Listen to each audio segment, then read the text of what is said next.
Greetings. Welcome, friends. This is our Wednesday meditation and talk, and we're being webcasted on my YouTube pages, and it's also available through IMCW.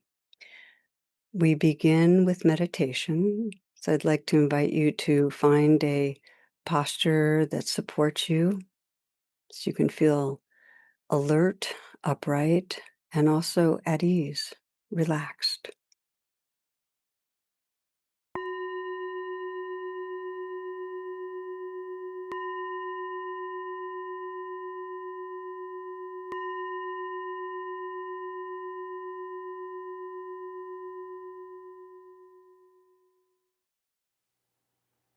In the stillness, allow your awareness to scan through the body, relaxing and waking up from the inside out, a sense of living presence. You might feel the domain of the eyes and just gently soften your eyes. Let the brow be smooth.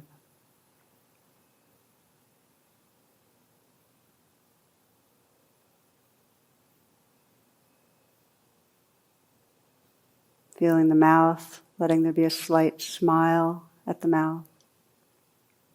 Letting the inside of the mouth smile.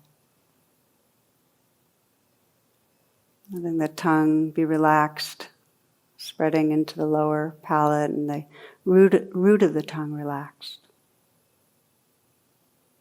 So you can feel the sensations filling the mouth.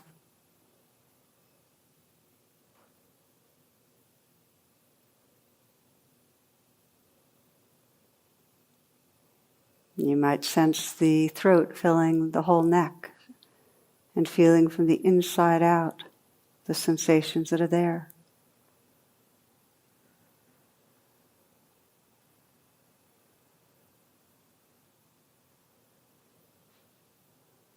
Letting the shoulders fall away from the neck, relaxing back and down some. And feeling from the inside out the aliveness of sensation inside the shoulders.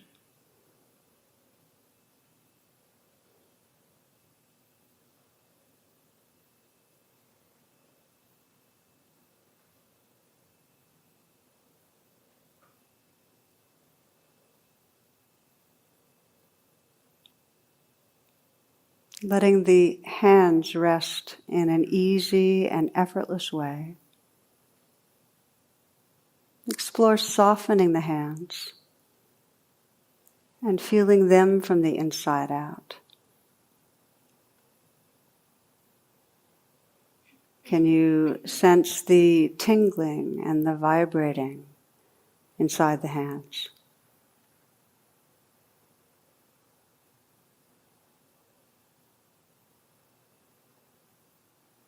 An intimate attention. Just as a cup is filled with water, this whole body can be filled with awareness.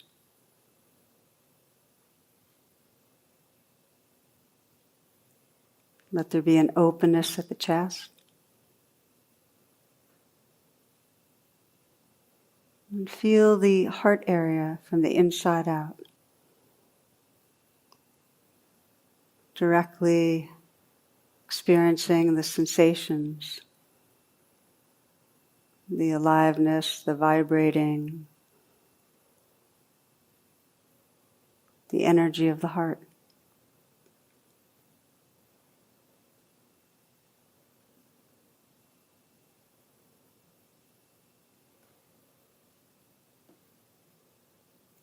Can you also sense the space that aliveness is floating in and unfolding in?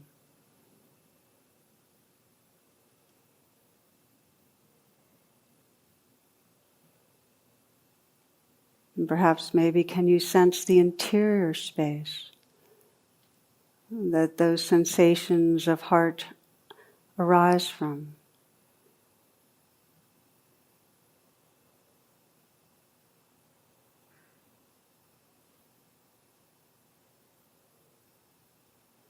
Loosening down through the abdominal area, letting this next breath be received in a softening belly. This breath.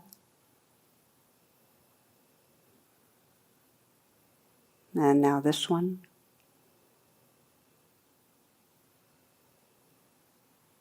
And again.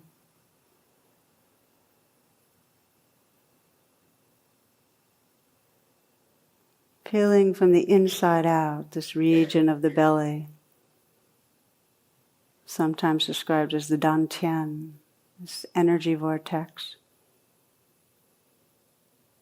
An intimate, direct attention. Just receiving the aliveness there.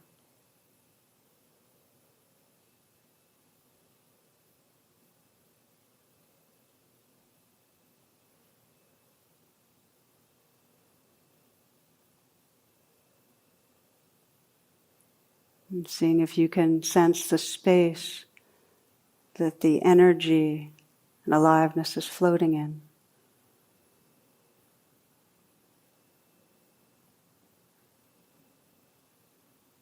The space it's arising from.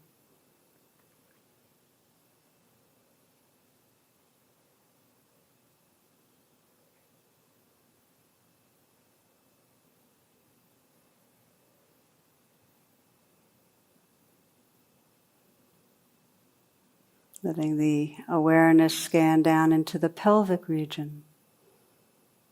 And in a similar way, receptivity to the whole play of aliveness there. The movement of sensation.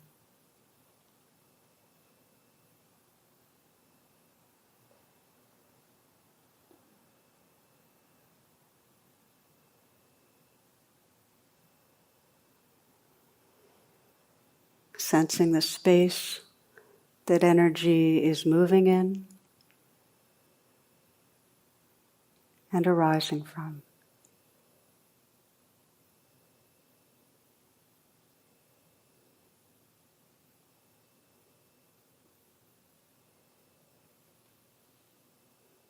Sensing the earth and atmosphere below and around us, this massive dance of aliveness and space, sensing it flowing through you, through the feet, through the legs, through the whole body.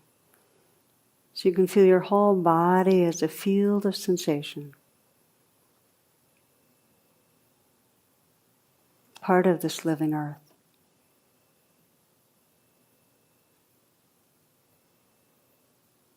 And just let everything happen.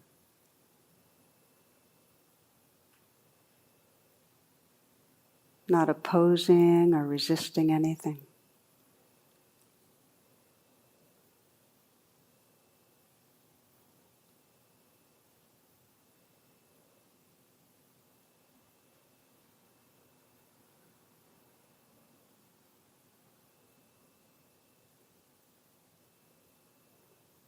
Including in awareness the dance of sound, the appearing and dissolving of sound.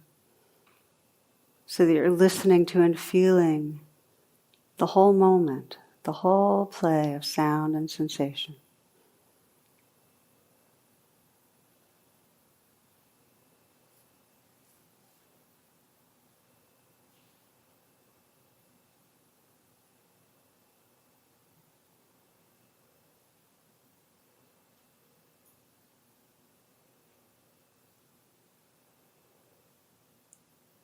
Can you sense the vast, boundless space that sound and sensation is appearing in?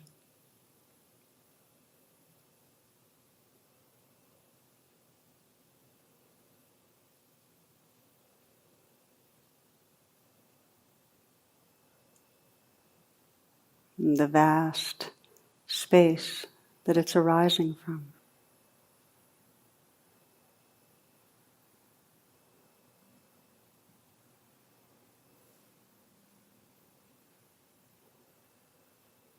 Can you sense that this vast space is filled with the light of awareness?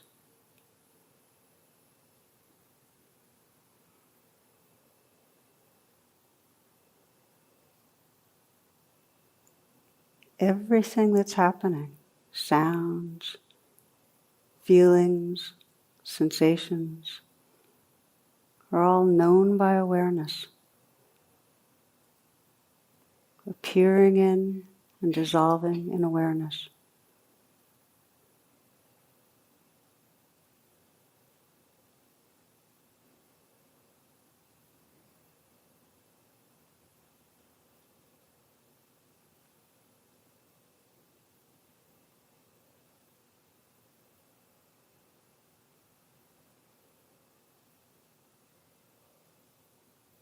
Just continue to let everything happen. Let life be just as it is.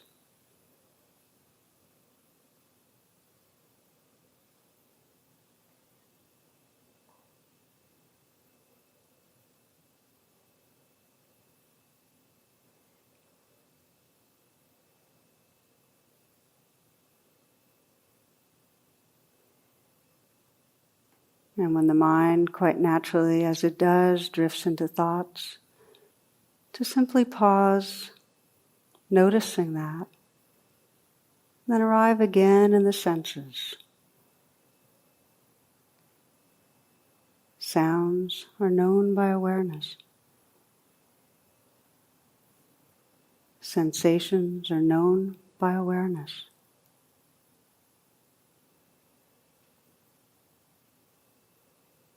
Discover how this whole living world arises from, dissolves into awareness, is known by awareness.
There's nothing to do.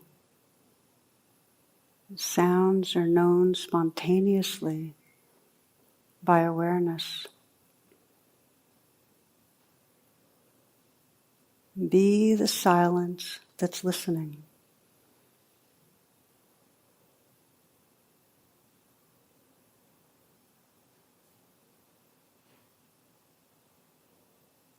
Receptive, open.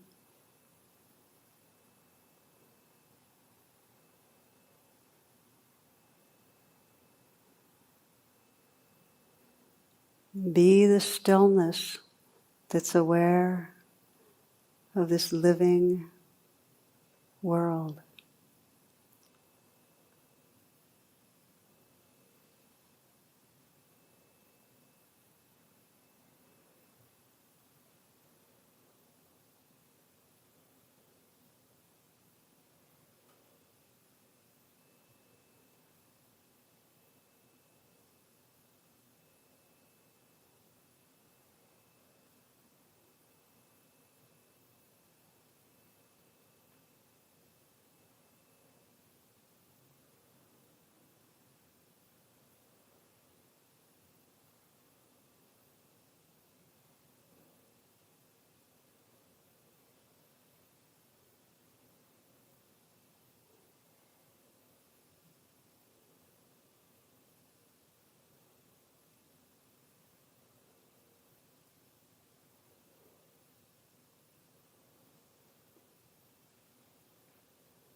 And for these final moments, bringing awareness to the domain of heart, letting this whole experience of heart, of emotion, sensation in the heart area, let it be received in awareness.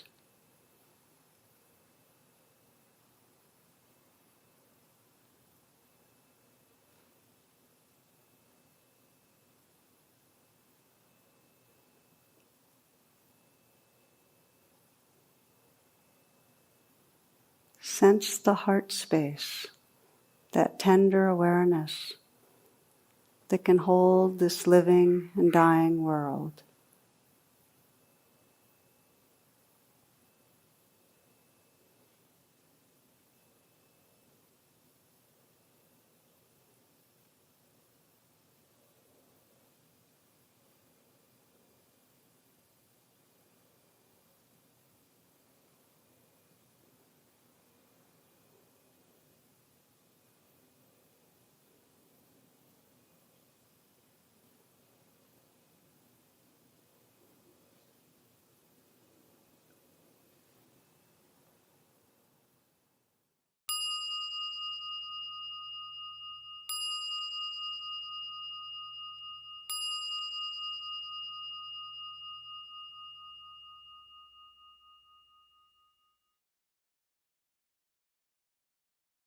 You might take some full breaths, bringing yourself back.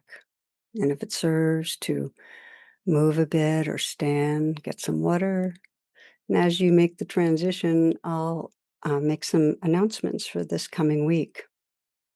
I invite you each week to my website, tarabrach.com, for virtual offerings. And the offering I'm focused on right now, because I'm really excited about it, it's a 6-week program that I'm giving this spring on radical self-compassion. And the basic theme is it is possible to cultivate a quality of presence and compassion that can really help us heal in difficult emotions, limiting beliefs, challenging behaviors. So, this is a dive into freeing our hearts. I hope you'll join me for it. It starts March 18th. There's an early bird discount. You might check my website for more information and to register. Please check imcw.org for live stream offerings made available by our local teachers. And the shared experience sanghas for this week are seniors, LGBTQIA+, heart width, and family. Each week, we have a mindful dialogue. It's 8:30 p.m. East Coast time, and you're invited to join. The call-in information is tarabrach.com/class.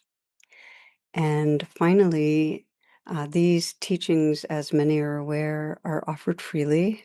Your donations make a great difference. So I like to each week bring this up and let you know that we're grateful for whatever you can offer. The links can be found in the description. Okay, and now for this week's talk.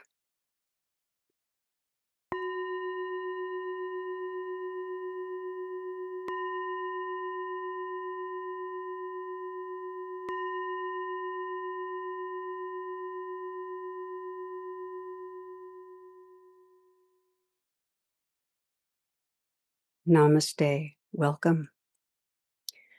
Many of you know of Dorothy Day, the Catholic social activist, canonized saint. And one of the moments that shaped her life was when she was 8 years old. She was a young girl in San Francisco during the earthquake of 1906. So she was living in Oakland, and she watched people emerging from that devastation. She watched all the adults around her starting to just caring for strangers in ways she had never seen before. And with that kind of clear-sightedness of a child, she sees that somehow they knew to do this all along. They knew how.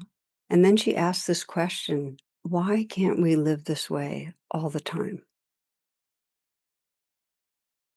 And that longing for a loving world, that inquiry, why can't we live this way all the time, was a driving force in her life. And so here we are, friends, our entire world is quaking. And as I speak, many are feeling the devastation, feeling enraged, feeling underneath that kind of heartbreak from the entrenched hostility and violence between humans, the weakening of democracy, such a scale of suffering. And so while our larger body, this earth, is heating up, all life systems are threatened, the clock is ticking. And it seems that we need to ask that kind of a question. Dorothy Day's question, in the face of this quaking, burning world, what stops us from joining hands, from caring for those who are suffering and for our suffering earth? What will break that limbic trance of aggression and fear and hatred and greed? So these kind of questions are so powerful. And when we bring them into the moment, if we ask ourselves right in the immediate way, what is happening in our lives? Let's say we bring a relationship to mind where there's a real distance and we say, what stops me from opening my heart here? That kind of inquiry can reveal the fear or hurt that's asking for attention, that if we don't tend to, can hold back our love for decades. So this is my introduction to our theme for today's reflection. We are going to listen to part 2 on the power of spiritual inquiry. It's a key current in my own practice, so I really felt drawn to sharing this series on it from the archives. May you enjoy. I find it helpful to think of spiritual practice as cultivating primarily 3 domains.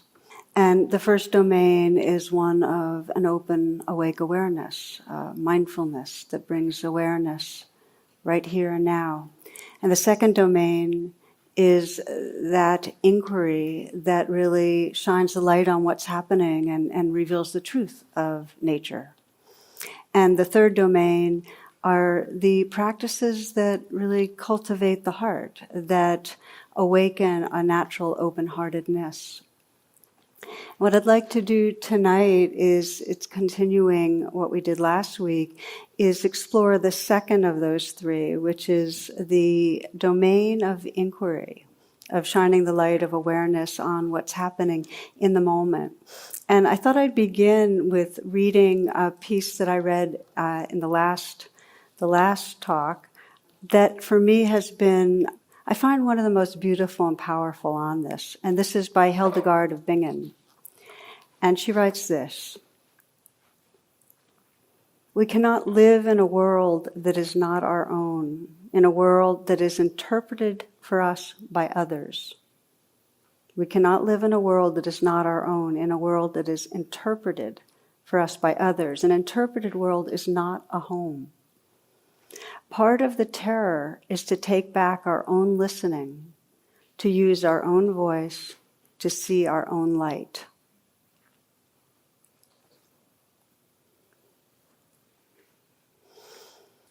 The interpreted world is the world that has in some way been fed to us through our caregivers and our culture, and has been internalized. So it's the world of some assumptions that we have.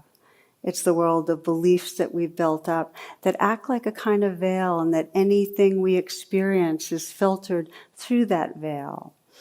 And so the purpose really of inquiry is to energize and deepen our attention so we can begin to decondition that trance.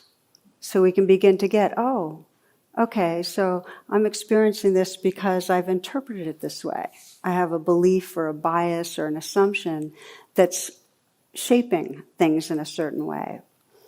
And what we find out is that if we don't have interest in what's true, if we don't on purpose examine what's there, we're actually living in a very automatic way in a very confined world, and it's painful. I read one little quip. A coach is talking to a former football player. And he's saying, well, what is it with you anyway? Is it ignorance or apathy? And the response from the player was, coach, I don't know and I don't care. So it's fun, but we each know that experience of times that we're cut off from that sense of caring, and we're just cut off from our sense of engagement and interest, and it hurts. So we're living in a real small world at those times. I think one of the most important and powerful messages of the Buddha was summarized in the Pali words ehipassiko, which translates roughly to come and see for yourself. And the Buddha, lots and lots of teachings, and they're oral teachings that got passed down. But in the final analysis, he basically said all of them were to invite us to turn around and look at our own hearts and minds and really look into the nature of reality. And we cannot realize and trust what's true unless we engage in that way. So inquiries, really, it's considered one of the, inquiry or investigation is considered one of the key elements, one of the key spiritual factors for awakening. So in the last class, we took inquiry, some of these, what are the questions we can ask and the ways we can attend that really unfold things, and we brought them to emotional tangles. And invite you, if you didn't listen to part one, to listen to part one. Because we basically said, okay, so when we're suffering, when we're caught in a constellation of beliefs and feelings that are making our world small, that is a flag that we need to deepen attention. And there are questions we can ask. If you're suffering, it means you're believing something that's not true. Okay? And so we can ask, well, what am I believing right now? About myself, about others? And I find typically for myself that when I'm in a bad mood, in some way, I'm believing I'm falling short. That's usually an undercurrent. And if I can even catch that, it doesn't immediately dissolve it. I don't immediately feel like, oh, everything's fine. But there is an essential shift that happens just in noticing the belief. And that shift is there's a little bit more of what I am resting in awareness and a little less caught up in the belief. So an inquiry, what am I believing right now? And then the inquiry goes, and what's actually the experience, the felt sense in the body? And if we don't bring inquiry into the neck down, we cannot untangle the tangles. Our emotional life lives in our body, so inquiry needs to be embodied. And one of the big misunderstandings of inquiry is that it is kind of analytic, that it's conceptual. It's not. Inquiry is primarily shining the light of awareness to what's actually happening, moment to moment in our bodies. So, last class was really kind of looking at the emotional tangles and beginning to loosen them and beginning to bring some really deep questions so that we can start sensing this insight that frees us all, which is, oh, so these are waves that are coming and going.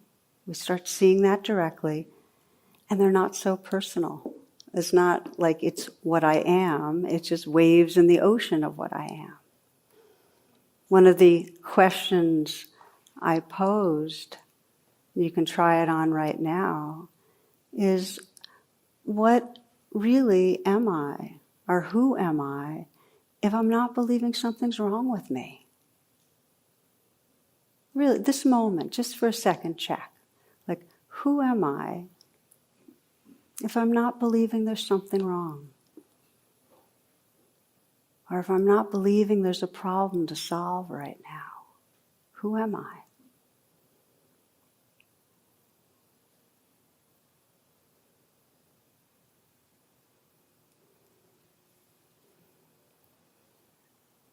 There's no limit to the power of inquiry when we bring an authentic kind of curiosity and interest. There's a certain attitudes that make inquiry work. The core one's what I just said, if you're really interested. And each of us, when we're not distracted and preoccupied, there's something in us that wants to know, what is reality? What is this? So when we're really interested, that there's a brightness and a penetration to the light of inquiry.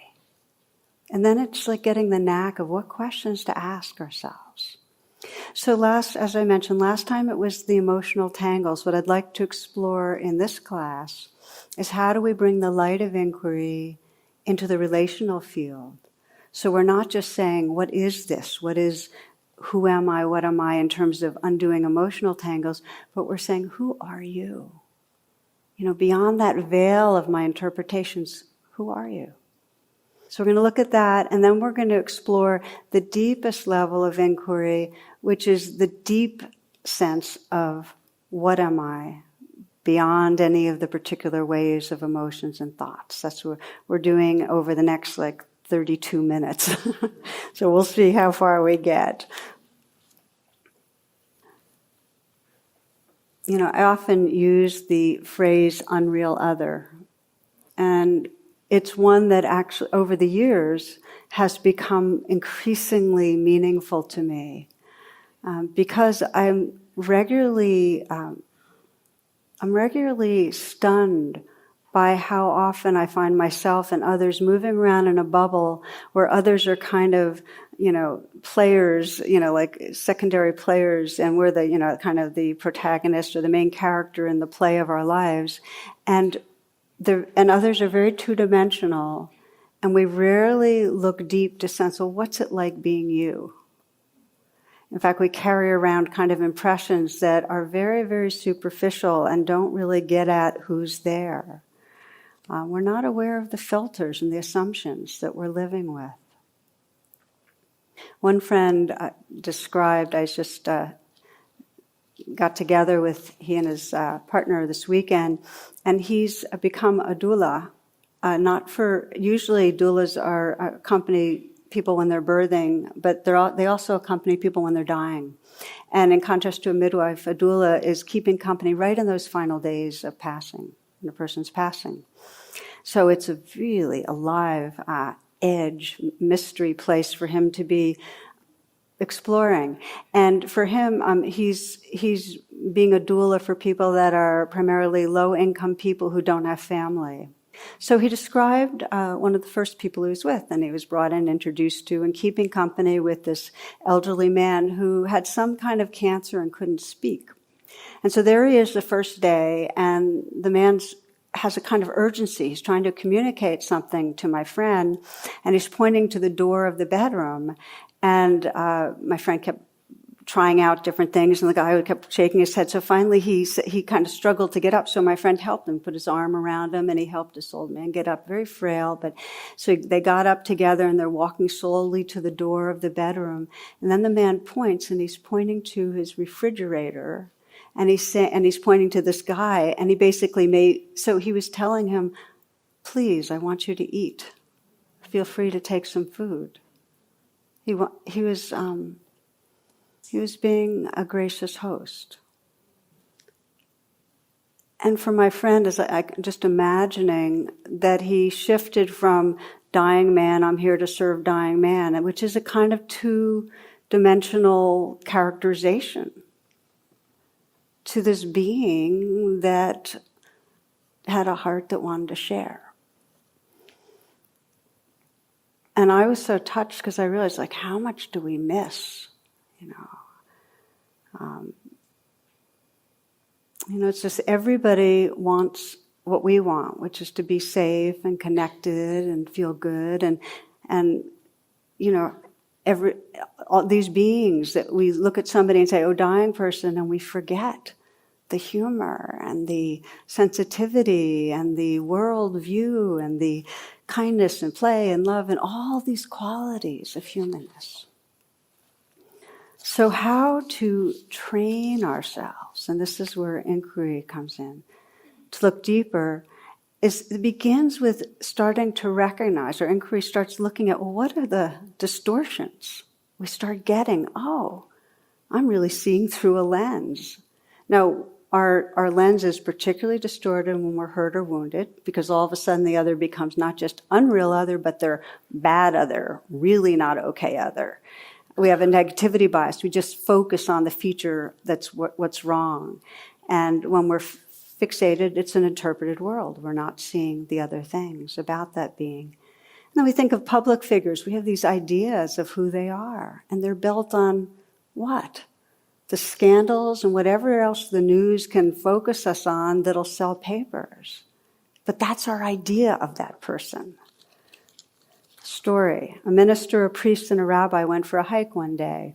And they're perspiring and exhausted. They come upon a small lake. And since it was fairly secluded, they all took off their clothes and jumped into the water.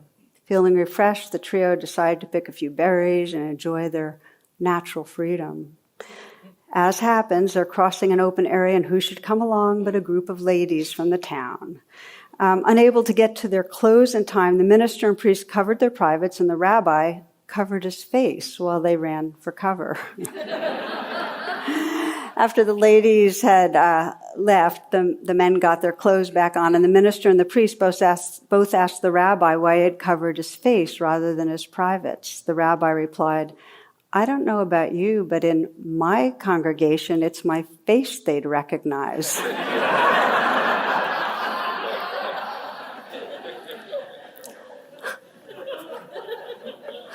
I don't know if that was a good illustration or not of my point. Somebody sent it to me and I thought I'd share it.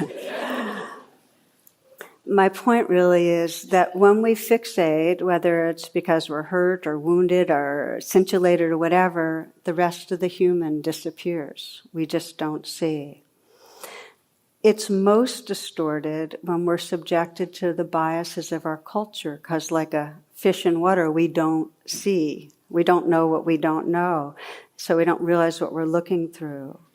I think of it so often with, there's an increasing recognition of what we don't see in terms of racial difference, how often it is that white people don't get the danger of being a person of color driving, let's say.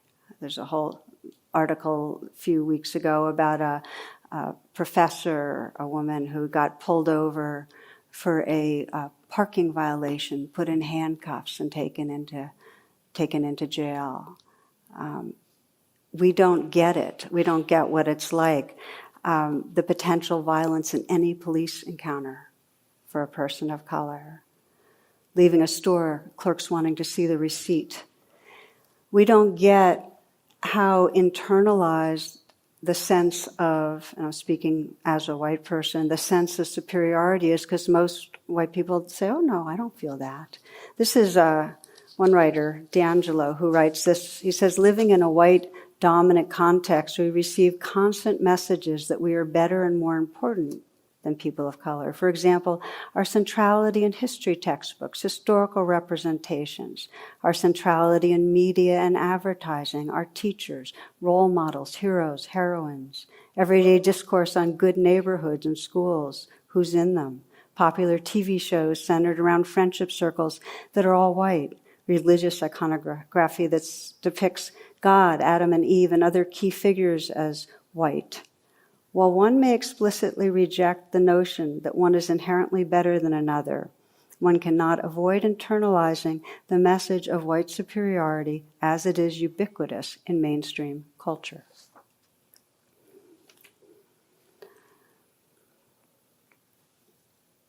I share it because we have a lens, an interpreted world, that as long as we don't challenge with inquiry, actually creates the suffering of profound separation. It keeps us in prison, all of us. So we need to look. We need to look and see, what's it like to be another person who feels like they're living in danger? What's it look like to be a person who feels like they're inferiors, being told they're inferior? Thoreau says the miracle is to look through another's eyes for even a moment. To look through another's eyes for even a moment.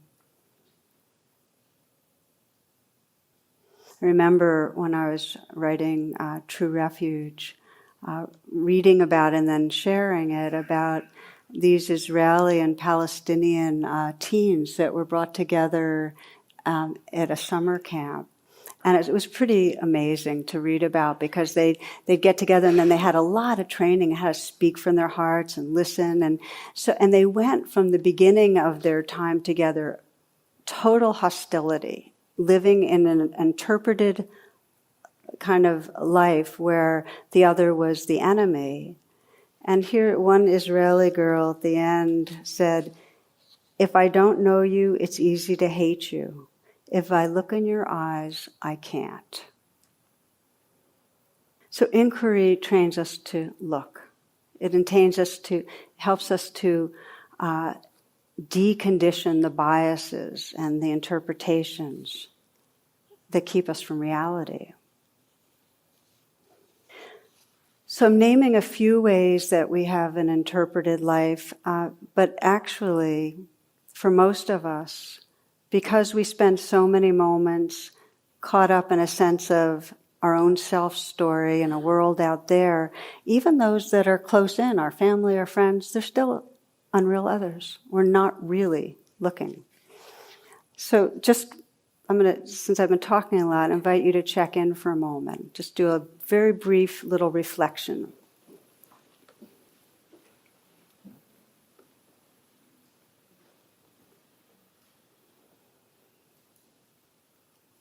If you will, bring to mind someone that you see pretty regularly, that's an important person in your life, somebody you care about.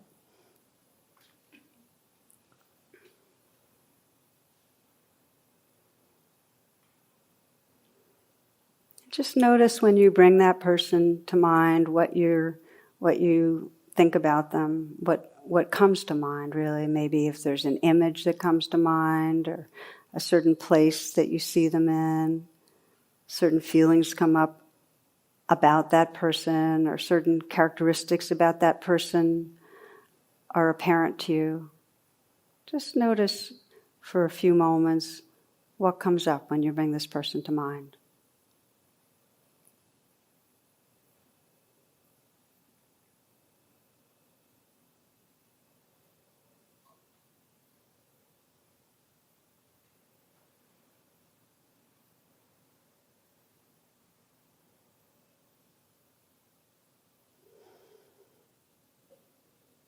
Now shift your attention and simply connect with your own experience right now.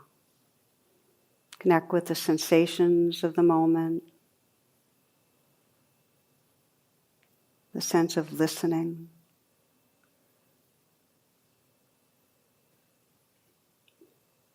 Notice your mood.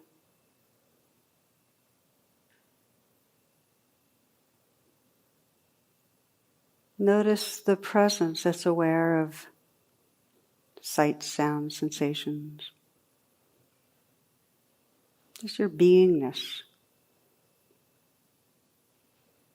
And consider this, that person you are just reflecting on is more like this subjectivity than any idea you might have had of them. Just as if you look at that person, see their eyes, what's more real is what those eyes are seeing. How do we get beyond this habit of projecting our two-dimensional, unreal other? How thin it is. You might listen to the words of Annie Truitt, who's an artist and psychologist. She says, unless we are very, very careful, we doom each other by holding on to images of one another based on preconceptions that are in turn based on indifference to what is other than ourselves. She says, I notice that I have to pay careful attention in order to listen to others with an openness that allows them to be as they are. The opposite of this inattention is love. is the honoring of others in a way that grants them the grace of their own autonomy and allows mutual discovery. Our interest in what is true about another equals love. So how do we train that interest? How do we awaken that sense of inquiry? And the first step is just this intention that we set our aspiration to understand. If you leave this class with a little more intentionality to pause and deepen attention with another. For one friend, the trick was, can I notice the color of that person's eyes? Because when we begin to say, well, what's the color of those eyes? We start getting that there's sentience there. We start dropping past that mask, past the interpreted world. What's it like being you? This is Pema Chodron. She says, we don't set out to save the world. We set out to wonder how other people are doing and to reflect on how our actions affect other people's hearts. That's inquiry. It's that interest in others. Now, if we're feeling reactive to another person, inquiry starts with what we explored in the last class, which is, what are the emotions and beliefs being tripped off inside me? Can I wake up to that awareness that's not caught inside those beliefs and that reactivity? And then we can bring that interest in a very clear, clean way to, so, what's happening for you? Let me give you an example. This year or two ago, I was working with a business executive from this area, from DC area, and he had come in because he wanted to work on, he's very impatient and judgmental of other people, and friends had sent him a podcasted talk I gave on blame and so on, and mindfulness helps. So he thought, okay, let's see if I can, his friends did him a favor, and they also did themselves a favor, as it turns out. So we practice as we do. Okay, when you're triggered by another person, pause, bring the attention inward. Ask those questions. What's happening inside me right now? Not to judge the fact that he's angry, impatient, harsh, whatever, but what's going on inside me right now? What am I believing? I mean, he found out that when he was really feeling judgmental towards others, he was feeling out of control and he had the belief that he was going to fail. And so he was kind of striking out because he was afraid of his own failure. And he learned to breathe and feel that fear and bring some kindness. There'd be a little more space, a little more clarity. He'd kind of start inhabiting a larger sense of his own being. And then he could start being with others in a much more intelligent and kind way. He shared one instance of how this happened for him. He told me that he was meeting with one of his project managers, and this guy admitted that his team had fallen pretty far behind on a major project, that he personally actually was responsible for letting some things fall through the cracks. So this guy I was mentioning felt this rising in irritation, and he did his practice. He paused, he breathed internally, he knew that it was about feeling out of control, and he quieted himself. And then he kind of looked and really looked, sought to understand, to see the other. And in him he saw this guy that, as he had known for a long time, but he really was getting it, who was incredibly sincere and dedicated. A guy that really was committed, and also that he could feel was under some pressure. So he mirrored that. He said, you know, you're one of the most committed people I've run into, and I deeply appreciate what you've offered, and I can feel that something's going on. And the manager confessed to him. He said, well, I wasn't really actually going to say this, but it is a tough time. And he told him that his wife had stage 4 breast cancer. He told him that he had 2 teens, and that it was one of the hardest times of his life.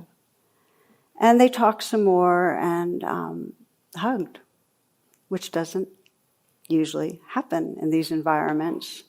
And this man told me afterwards, he had tears in his eyes, and he thought, wow, some months earlier, I just would have in some way nailed this guy. You would have been living in that trance. And instead, by pausing, by asking those questions, what's going on inside me, by being with his own vulnerability, and then by looking and saying, what is it like for this guy?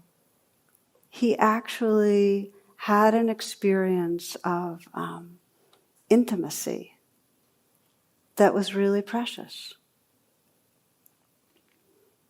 So this is the power of inquiry when we that can help us step out of habits that we've been living for decades of the way we see each other. But it requires this basic intention to slow it down and to wonder, what's it like for you?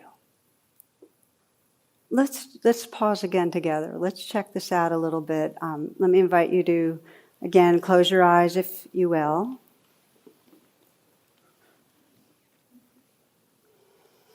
Take a moment to collect and bring your attention right here. You might feel your breath and take a few full breaths.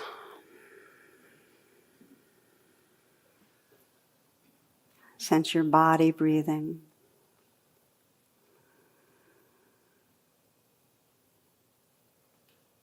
And then letting the breath be in its natural rhythm. Bringing to mind another person, again, someone you see regularly. And this time someone you know who's having a challenging time.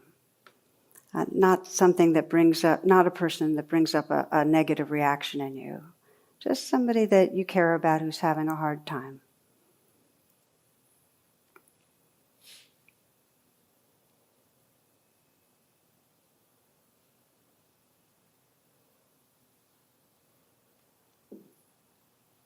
And you might, for a moment, notice how you typically are relating to this situation, this person and their situation.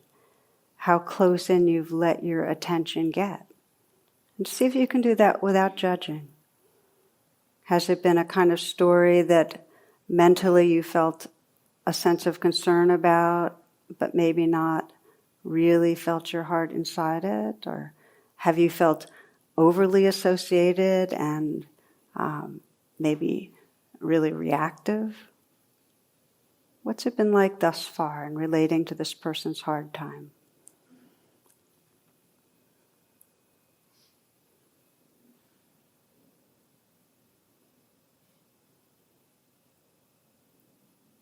And you might deepen your attention and sense, well, what is it really like for this person? Perhaps if you can imagine just being inside that person's body and mind and looking through those eyes at the world. How's this person viewing the world right now? What is he or she, what are they believing?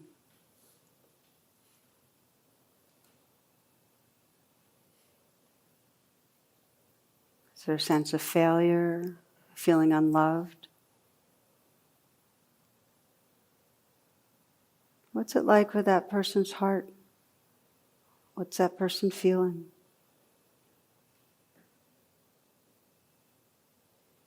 Can you sense what that person most needs? Maybe from you or others, what would be most helpful?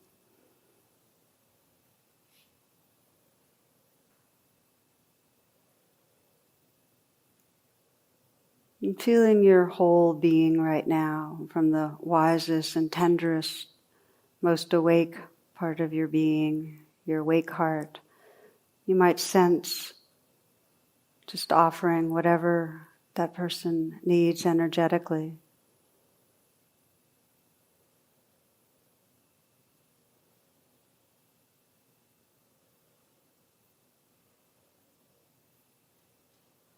Perhaps offering a message of words of love or encouragement, sensing energetically a kind of holding or a touch. You might even imagine that person receiving it.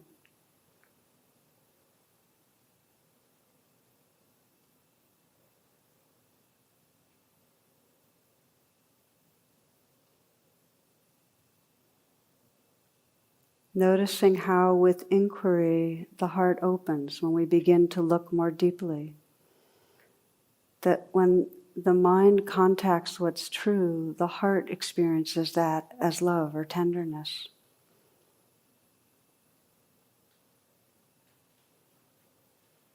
You might even ask, who am I when I'm opening my heart and mind to the experience of another in this deep way?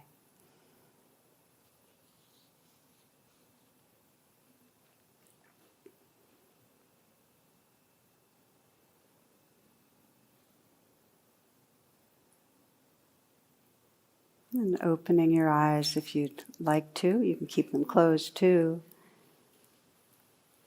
So this carries us into the final domain of inquiry that we're going to explore together, which is sometimes called self-inquiry. And it's the kind of core question of really, who am I or what am I? And if you consider how we typically think of ourselves, our self-concept and our self-understanding really emerges out of the mirroring of our caregivers and our culture. And so it's if you think of it, our parents, out of their wants and their fears and their interpretations, give us messages about who we are and who we should be and who they hope we'll be. But we develop a sense of our being based on that, and we internalize it so we don't go around thinking, oh, that's the person my parents thought of. It becomes our story. And then we move through our day continually, this incessant inner dialogue that continually puts out that story about who we are, what's right, what's wrong, what's good, what's bad, what we need to do to be better, how others are looking at us. And we tell that story to other people. We present that and communicate that to other people. One of the stories I've loved about my husband is, and it comes from this sense of that we present certain elements to ourselves over and over again about who we are. I'm a recovering addict, or I'm a businessman, or I'm an intellect, or I'm a liberal. Well, my husband has a resume that he put out, Jonathan Faust, he put out on his website and elsewhere. And if you look at it, next to his name, you'll see MA, CSA. MA, his name, then MA, and then CSA. So a couple of years ago, someone for the first time said, CSA? What's that? And with great dignity, he explained, the Cub Scouts of America. He left it on there for a really long time. Okay, so he has a list of past employment. It's a very long list. Here's the final one. Certified pesticide applicator for the state of Illinois, expired. That's the resume. So what do we tell each other about ourselves? What are we trying to put out there? And more important, what are we believing about ourselves? And the importance of seeing that is any story we tell about ourselves is not the truth. It can't be. We can't fit in the beingness. This awareness, this love, this mystery of what we are cannot fit into our stories. And yet they cause so much suffering. They keep us so small. And we so much ride on how others react to us in where we're living in our story. We're on this roller coaster every day with most people. On some level, we're so influenced. We so want approval. Watch it. Just watch in every interaction how much that matters and how much it's shaping our story. In one cartoon I saw, there's a wizard reading a crystal ball and a woman's listening eagerly to hear about what he's going to tell her. And the wizard says, "You'll fall for anything." And her thought bubble goes, "Uncanny." I love that one. So ehipassiko, we need to look for ourselves in a fresh way, a clear way, a way that really wants to know, so really, who am I? So inquiry in the most profound way deconditions that story in our mind. I love the way Tibetan teacher and writer Sogyal Rinpoche puts it. He says, if everything changes, then what is really true? Is there something behind the appearances? Something boundless and infinitely spacious in which the dance of change and impermanence takes place? Is there something behind the appearances, behind the stories and the feelings and the beliefs, these changing waves? Is there something behind the appearances, something boundless and infinitely spacious in which the dance of change and impermanence takes place? If you ask the question, who am I? And your mind is full of thoughts, you'll get another thought. That's just what'll happen. You'll say, well, I'm me, of course, or I'm this woman, da-da-da-da, or I'm this person who wants to serve, or you'll just get a thought, which might be pointing to some facet of your being that is true or not, but it's another thought. It's not a direct experience, like Sogyal Rinpoche is pointing to, of a kind of formless dimension that we can't see or have a thought about, but we can experience. So how can inquiry bring us to an experience? So as I said, if there's a lot of waves going on, a lot of thought waves, we'll just keep seeing the thought waves will have ideas of other waves. They won't get the oceanness that really makes them up. But if we're quieter, and this last practice we'll do really is most alive when we're most quiet. If we're quiet and the sense of that, the self, we haven't been telling ourselves so many stories, so we're not so solidified or centralized. If we're quiet, there's more like there's kind of a ghost self in the background. There's still some sense of someone there that's perceiving or things are happening to, but it's much more amorphous. And so if we're quiet and then we start saying, well, who's really here? What's aware right now? Then we begin to open into a mystery that can't be shaped by words, but that can feel like home.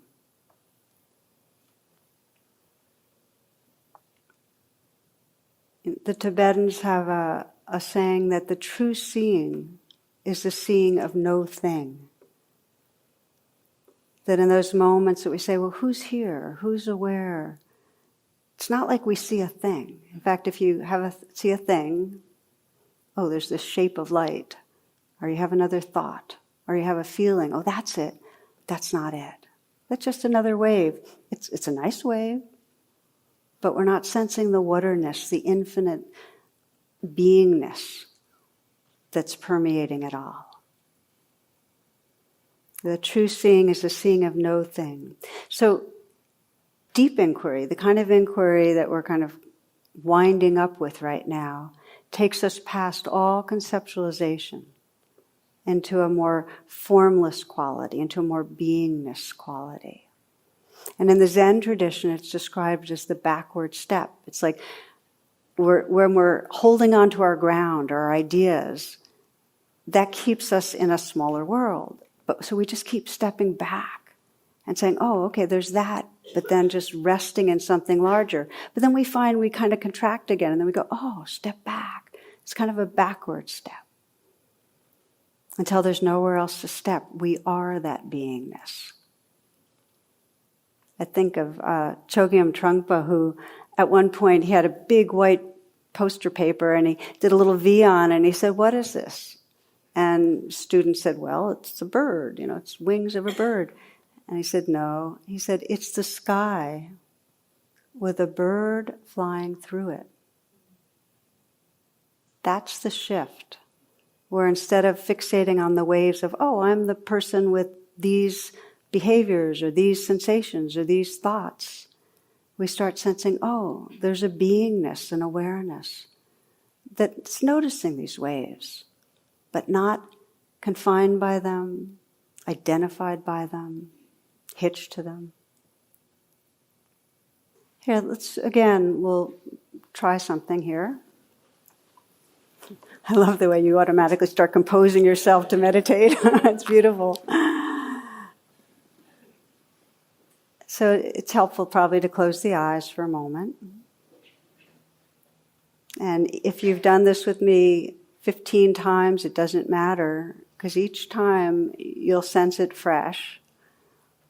For the next 10 seconds, I'd like to invite you to try not to be aware. Okay? 10 seconds, starting now. Try not to be aware.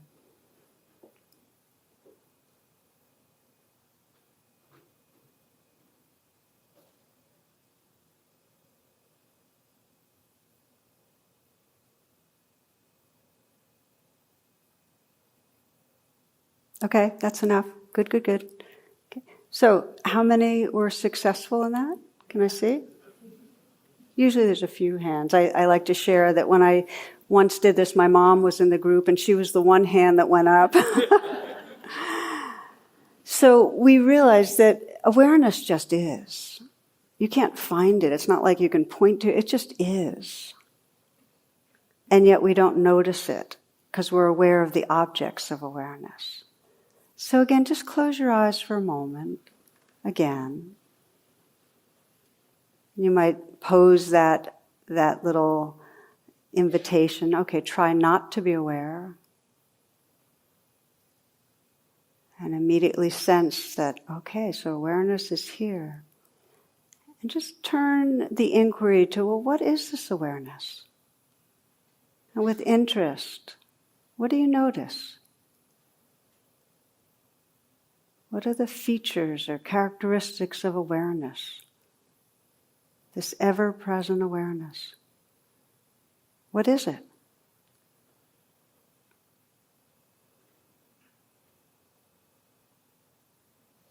Can you sense that awareness is complete openness? There's no boundary? Just keep investigating. Can you sense that there's a wakefulness to awareness? There's a cognizance, a knowing quality.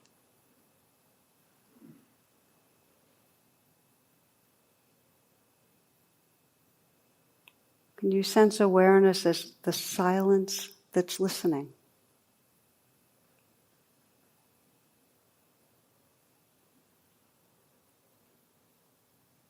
Can you sense the stillness here in awareness? It's the stillness that perceives sensation.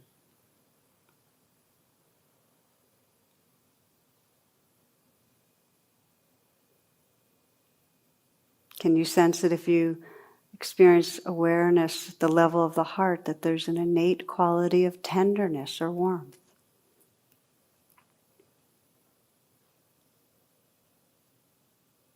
If you bring to mind a loved one, and just let that be received in this awareness that's here.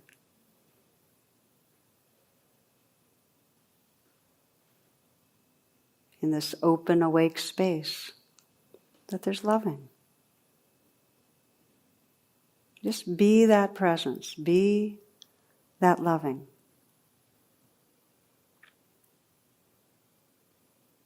Love is the warmth, the tenderness of awareness. As Gangaji puts it, the love that you search for everywhere is already present within you. It may be evoked by any number of people or events. A mountain can evoke this love. A sunset can evoke this love. But finally you must realize you are this love.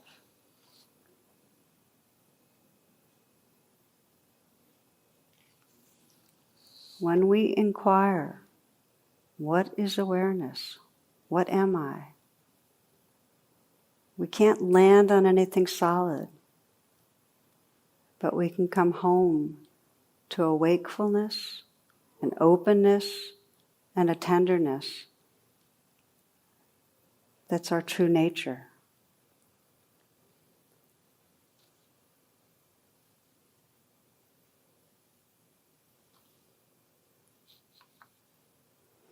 So as a way of closing, just to kind of put maybe a frame around this class and the one before it, inquiry is one of the key parts of spiritual practice that takes the light of awareness and helps us deepen attention so we can penetrate and see with clarity what is true. It brings up truth. And it turns life into adventure when we bring it into our daily life. This is Henry Miller. He says, the moment one gives close attention to anything, even a blade of grass, it becomes a mysterious, awesome, indescribably magnificent world in itself. It becomes an adventure. So we practice bringing this interest to our lives. We bring it to the emotional tangles. Well, okay, what's going on here? What am I believing, feeling? What's needed? And what we find is in the moments that we really inquire with curiosity, there's a shift in our identity. We're no longer the trapped, fearful self. We become that awake awareness that's aware of the waves. We bring this inquiry into our relationship with each other, and we find instead of that routine of just seeing an unreal other and reacting in the same way over and over, our identity shifts. We're seeing a mystery that just like ourselves wants to love and be loved, is sentient. And we get to dance in that mystery. So much more interesting and enlivening than a reaction to an unreal other. And finally, when we bring the light of awareness and look back into what we are, we see past the story that has kept us trapped and feeling unworthy, insecure, separate. We see past the stories into a mystery of aliveness, awareness, and love that's truly our home. And when we start living from that, our life becomes full of wonder. So we'll just close for a few moments, well, just to sit up, close your eyes.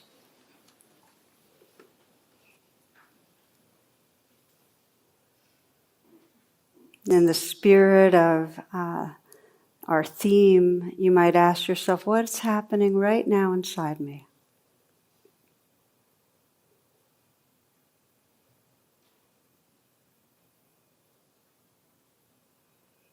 Feel this living world here, this aliveness.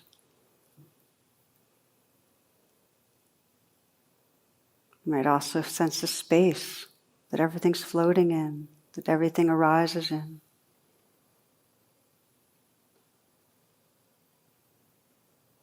The sounds, sensations, all happening in this space, all arising from space.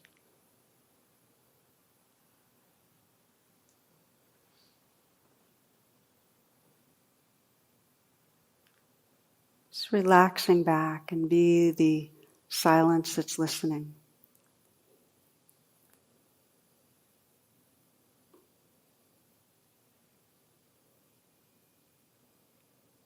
The openness that everything's happening in.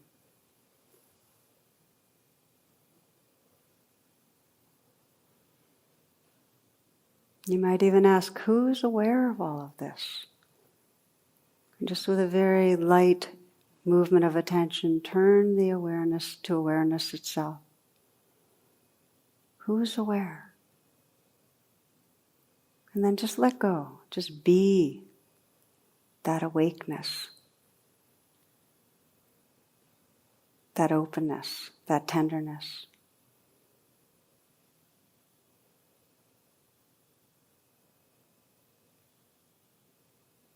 Sensing the awareness that receives the life of the heart, being that heart space.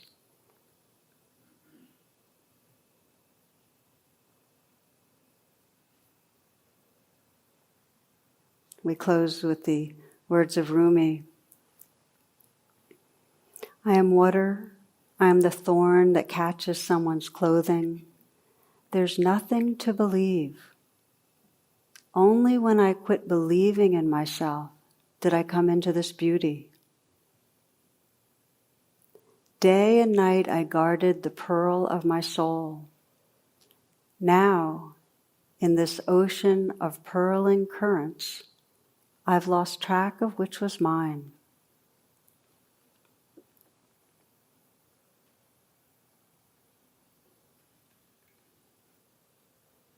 Namaste, and thank you for your attention.